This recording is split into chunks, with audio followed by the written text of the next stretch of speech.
Chuck Rack, Charlie Foltz, and Jack and Jim Weiner, who are twins, were on a camping trip in Allagash, a heavily forested region in northern Maine near the border of Canada. Only a couple hundred people reside in this huge expanse of forest. Hikers and forest rangers are largely who you'll see out here. On their fourth night, they decided to do some night fishing in their canoe. They built a large bonfire near their campsite as a beacon so they wouldn't get lost on the lake. Almost immediately, they all saw descend to about 50 feet above the water an immensely bright light a stone's throw away. As the light began slowly moving towards them, panic ensued. The four men frantically began paddling back to the fire, even throwing their arms in the water to help move the boat along quicker. Looking over their shoulders, the ball of light was about to overcome them, which was at this point right above the canoe. In the next instance, they were standing on the shore and watched as the light blinked up and faded into the recesses of the sky. No more than 20 minutes had passed. The giant bonfire they had built was nothing but burning embers, a state of which should have taken generously at least a couple of hours to reach. Few words were spoken. They said goodnight and hit the sack. The next morning, it was as if nothing had happened the night before, and they continued on their trip. This story, though incredibly weird and seemingly abnormal, is actually a common occurrence. Missing time. It's at the very least a spark of confusion. What just happened to me? Do you remember that time we were at the lake and we saw a huge ball of white light? Then 2 or 3 hours was just gone? Yeah, that was weird. Did you catch the Oscars last night? Everyone lives at varying levels of busyness and attention. Most people don't have the time to think about things like missing time. Those who do have the time only find more questions than answers. The late John Mack, who served as the head of the Department of Psychiatry at Harvard Medical School from 1977 to 2004, spiraled into the field of alien abduction by accident. First scoffing at the idea, then after meeting serious researchers like Bud Hopkins and David Jacobs, realized the phenomenon was as real and coherent as any topic of inquiry in science, but still challenged the Western Newtonian Cartesian scientific paradigm. Abductees believe without a shadow of a doubt something real, and in most cases more real than real, is happening to them. The genesis of inquiry for Mack was the consistency from case to case. Down to the minute detail, abductees, or experiencers as they're often called, repeatedly report the same sequence of events. It is this alone that made him and other researchers to take the topic somewhat seriously and try to figure out why these people believe what is happening to them to be true. In his 400-page book, Abduction, Human Encounters with Aliens, each chapter is a report of a story of an abductee he had done many interviews with. After the third or fourth story, one can't help but to think, okay, I get it already. We're not gonna hurt you! And it was terrifying. It was just... People who claim to have abduction experiences are an unsuccessfully characterized group of people. They might be students, housewives, writers, business people, medical industry executives, gas station attendants, etc.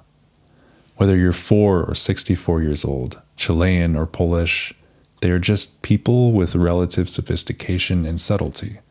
Abduction does run in the family, though. The phenomenon is generational, experienced by your parents, grandparents, and perhaps beyond. There is a certain trajectory of events that get a person from the state of mind of something is happening to me to I think I'm being abducted by aliens. Odd rashes, fast healing body scars, scoop marks, or other lesions may appear overnight. Unexplained bleeding from the nose, ear, or rectum can be normal in nature and not draw any alarm, but attain significance in association with other people who have experienced abduction-related phenomena. The group. Consistently bizarre dreams of being in a spaceship, paralyzed and surrounded by little beings. The vague yet conscious memory of an inverted teardrop-shaped head with gigantic bug eyes observing you through your bedroom window. Or even olfactory memories triggered by a smell, or the way someone moved their arms. Even feeling particular textures of an object or animal can trigger an intense flashback of being taken by a being or beings, sometimes decades prior. At some point, they stumble upon help or seek it out intentionally. This all could be influenced by pop culture, mainly the first popularized abduction case of Betty and Barney Hill. They all could be crazy, or have some underlying psychiatric illness, or maybe be paranoid in nature, prone to conspiratorial thinking. Are they misremembering the sequence of events when a large gap of time goes unaccounted for? It's far too easy to label them as crazy or charlatans, so it's important to do a careful objective examination of someone's character and past trauma. What is found is these people do not exhibit telltale signs of having any such illnesses or trauma. If they have had a traumatic experience in the past, usually a woman being sexually abused, they claim to have already overcome and conquered it. They're just people. This is what's reported by medically trained professionals. Are they also crazy? Are they projecting their own biases in interviewing alleged abductees? Do they want to believe something far more interesting is happening on the outskirts of human experience? A professional researcher should not ask leading questions to confirm their own biases, and reportedly they don't. Transcripts and even video of interviews with abductees show no such thing. In fact, it is incredibly difficult to lead an abductee in a direction of their story that may or may not have happened. Researchers sometimes throw curveball questions into their examinations to intentionally mislead the experiencer, and it is without fail rejected by them. Emotions are livid, fraught with literal tearful screaming of terror and rage. It is hard to imagine a more vivid description of human powerlessness. The biggest point of contention between skeptics and researchers is in the method of interviewing experiencers. This group of people mostly cannot fully access their memories of being abducted just by thinking hard. Their memories are unblocked through memory regression achieved in some form of hypnosis. John Mack, for example, uses a method called holotropic breathing, developed by American psychiatrist Stanislav Grof, where the experiencer enters a state of deep relaxation by controlling and quickening their breath to influence their mental, emotional, and physical states. No drugs, just breathing. This, for whatever reason, allows memories that were blocked to be relived. Researchers feel compelling conviction that experiencers believe that this has happened to them. Most abductees refuse to believe at first, but later come in for more examinations when they're ready. As a researcher, they are in a way also reliving the events with the experiencer. This strengthens trust between the researcher and experiencer, allowing them to delve into the depths of a blocked memory. The validity of using holotropic breathing in a scientific setting is questionable to say the least, but as Mack states, no scientific study has been done to disprove its usefulness in these settings. When people think of an alien, they usually see this guy. Short, disproportional head to its body, wrapping almond-shaped eyes, long spindly fingers, pointed chin, no reproductive features, gray. It's actually pretty easy to imagine. We even have a gray alien emoji on our phones. The origin of the gray's appearance is definitely up for debate.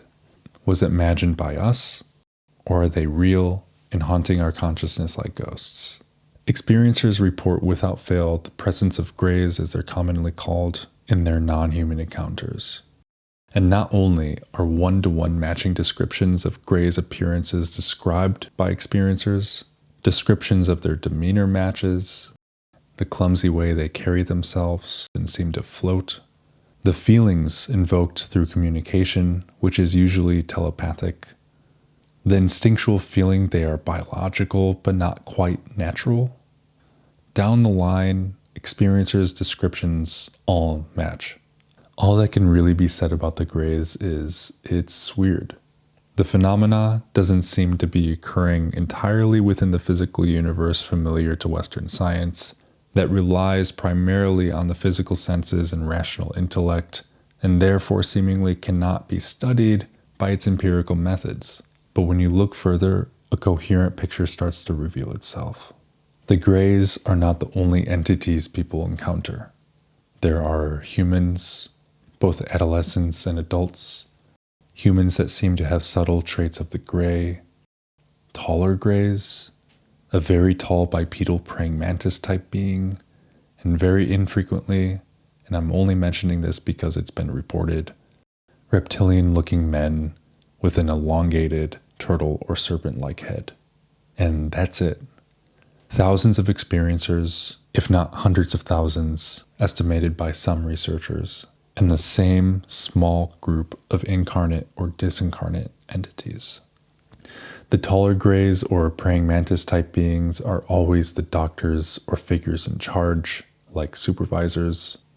The humans on the ships are involved in either consoling the experiencer or conducting some kind of lesson or game. Abduction is a lifelong occurrence.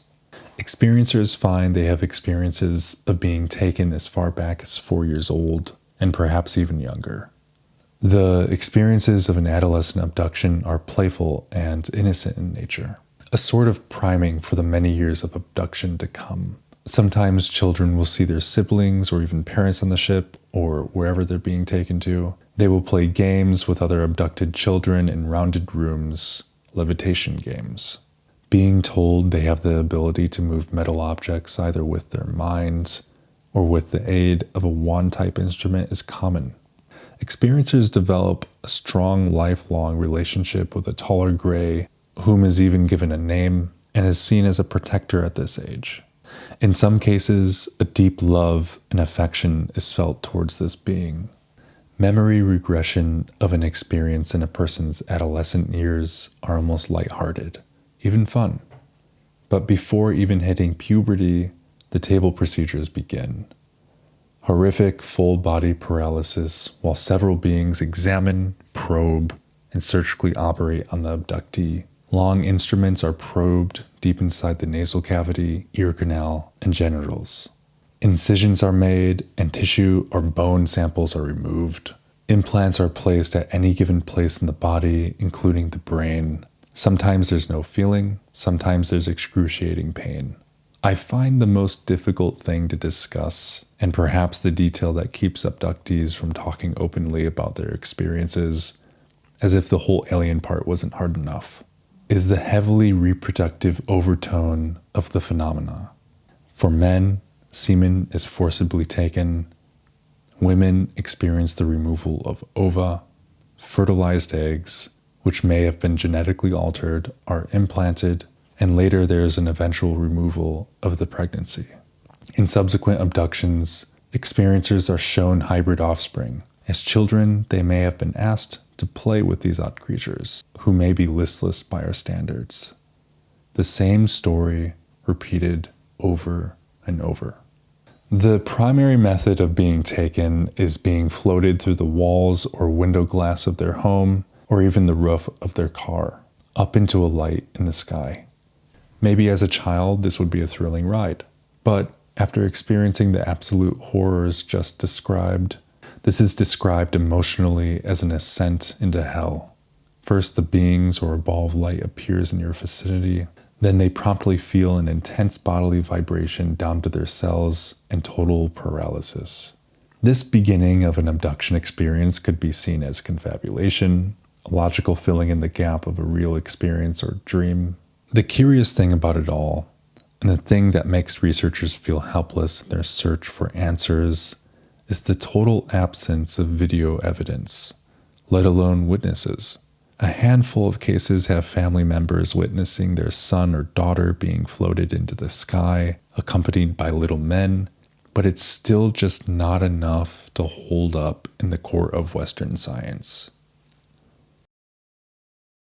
The most common event that takes place in every abduction scenario is when one of the entities moves its face so close to the experiencer their heads might be touching and stares into their eyes, feeling that the contents of their minds and life leading up to this point are thoroughly revealed to the alien.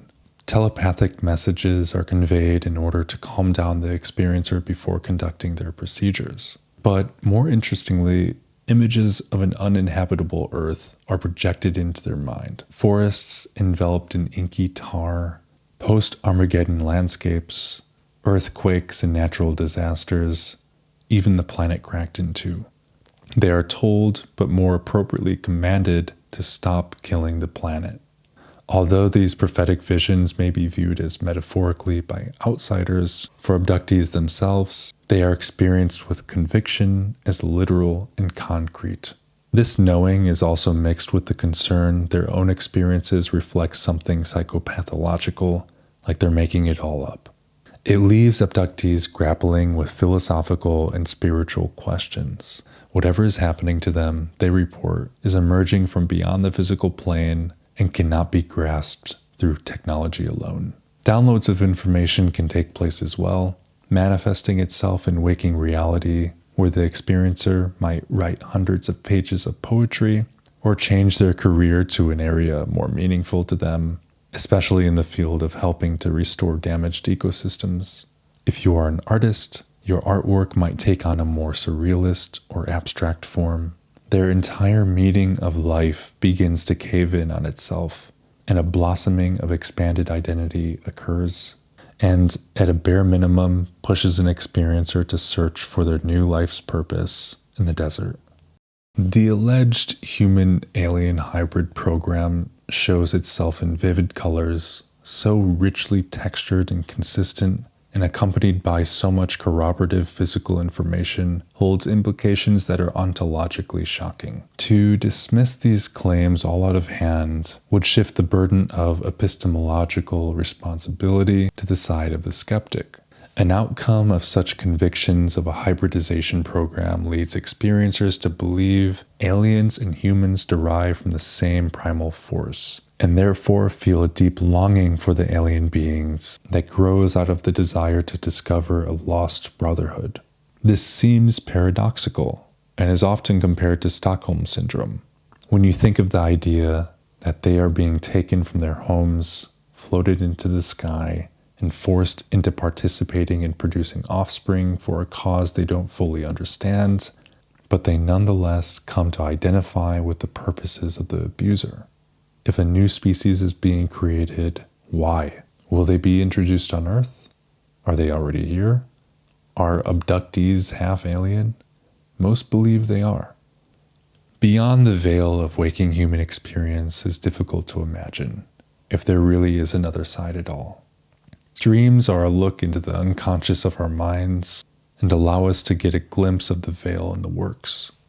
But if at some point you realize that an experience you had chosen more comfortably to consider a dream had actually occurred in some sort of fully awakeness, I'd also need some time to think of the desert.